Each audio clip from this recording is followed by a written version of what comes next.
Et on finit avec Alstom. Malgré la crise, il y a quelques contrats signés par l'industriel.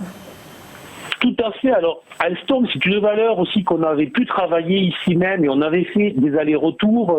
J'avais notamment donc conseillé des prises de bénéfices ensuite sur nos dernières entrées lorsque la valeur s'était heurtée en fait à la barrière, on va dire psychologique des 50 €.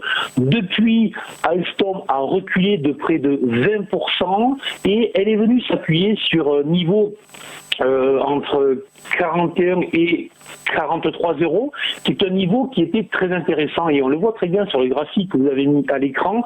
On a en fait une grosse zone bleue, c'est une zone support qui correspond en fait à des anciens niveaux qui ont été donc travaillés tout l'été, et c'est aussi un niveau de Fibonacci. Alors ça, c'est pour les amateurs de l'analyse technique, ils vont reconnaître, on est autour des 50%.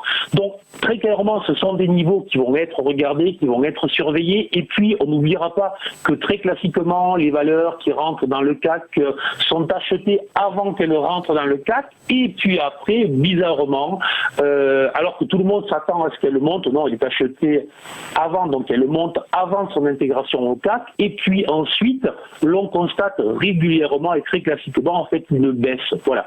Mais là, on a eu cette baisse après sa réintégration dans le CAC. On est sur un niveau support, c'est une valeur qui est industrielle, qui continue, comme vous le faisiez remarquer, à signer tout un certain nombre de contrats, qui va être numéro 2 mondial après le rachat de Bombardier. Enfin, bref, donc c'est une valeur qui est très intéressante et sur le plan graphique et sur le plan industriel, donc plutôt positif à surveiller pour un retournement donc haussier dans les prochaines séances.